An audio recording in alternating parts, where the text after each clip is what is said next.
I blinked, caught off guard. You know how to do that? He shrugged casually. I helped a friend once who had a baseball injury. I'm no expert, but I can give it a try. I hesitated for a moment. It felt a bit awkward, but the pain was overwhelming. Okay, I said finally. Just the lower back. I lay face down on the couch, using a throw pillow to rest my head. Brandon pulled over a small ottoman and sat behind me. I felt his fingers through the fabric of my shirt, gently pressing along. I was never someone who liked asking for help. I've always preferred handling things on my own, whether that meant fixing a leaky faucet or shifting furniture around. But something felt different that day. My back had been bothering me for days after I'd rearranged the guest room to fit in an old armchair I'd picked up from a thrift store. The muscles in my lower back were so tight, I couldn't sit or stand without wincing. I kept brushing it off, thinking the pain would fade, but it didn't. Mark, my husband, was away on a business trip in Seattle, and the house felt unusually quiet. It was just me and his 21-year-old son Brandon at home. He was in his third year of college, but had decided to stay home this semester to take online classes and help his dad with some family matters. Brandon wasn't just my stepson anymore.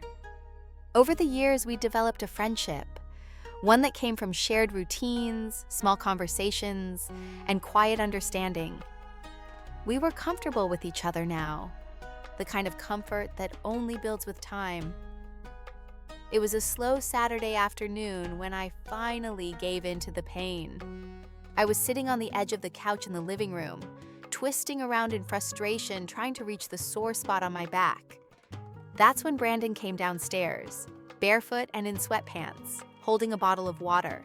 He noticed the way I was rubbing my lower back and let out a groan. "Are you okay, Claire?" he asked, concern flashing in his eyes. I gave him a weak smile. "Yeah, it's just my back. I think I pulled something while I was moving the guest room around." He set his water bottle down and walked closer. "Want me to help? I could try massaging it if you want." My back. He was cautious, slow, yet surprisingly accurate, finding all the tight spots with ease. When he touched a particularly sore area, I flinched. "Too much?" he asked. "No, that's actually perfect," I murmured. "Don't stop." He chuckled lightly. "You sound like Dad. He says the same thing when I crack his back." We both laughed, and the mood softened. It wasn't just my back that was easing up. Something else was too. The space between us felt lighter, more open. It was one of those rare, genuine moments of connection.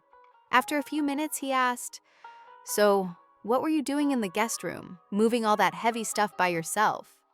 I groaned. "I found an old chair and thought it would be perfect for reading. Didn't expect it to throw my back out." "You should have asked me. I would have helped," he said, meaning it. "I didn't want to bother you." He found another not impressed. I winced again. "Claire, you're never a bother. I hope you know that." His words made me pause. I turned my head slightly to look at him. "That's sweet of you to say." He smiled, not with his usual playful grin, but with something more grounded and mature. "You've always been there for me since you and Dad got married. I don't think I ever really said thank you." I didn't know how to respond. Those few words held so much weight. When Mark and I married 6 years ago, Brandon had just turned 15. His mother had passed away 2 years before, and he'd been guarded, distant. He barely spoke to me back then.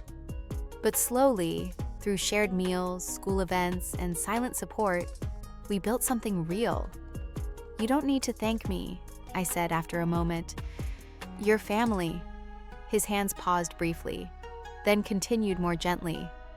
"Still," he said, "I want you to know it means something. A lot, actually."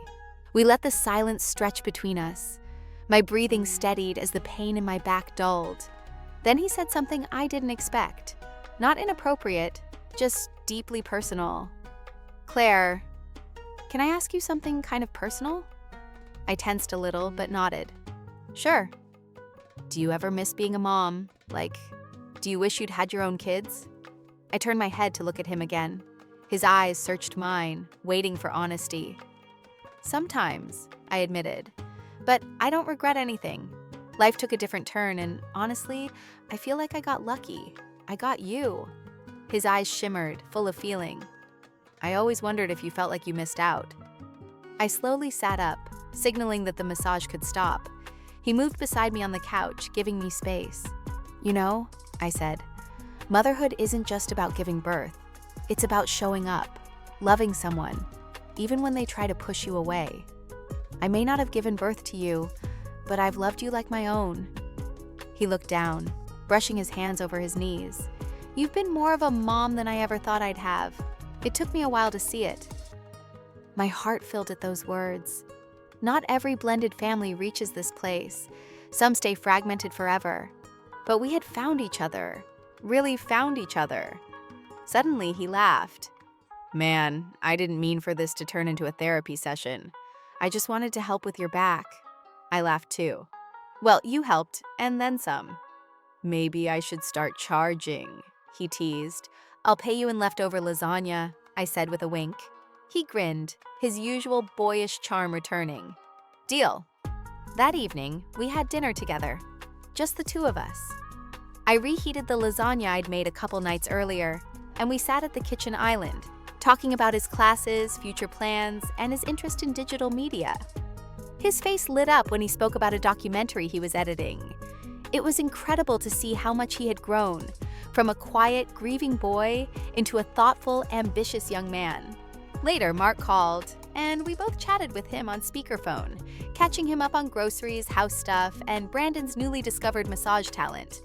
After the call, Brandon turned to me and said, "Thanks again, not just for today, for everything." I reached out and gave his hand a gentle squeeze. You're welcome, always. That night, lying in bed with a heat pack on my back, I realized that healing sometimes shows up in the most unexpected ways. I had asked for a simple favor, but what I received in return was something much deeper. Connection, understanding, and a reminder of the bond we'd built over the years, step by step.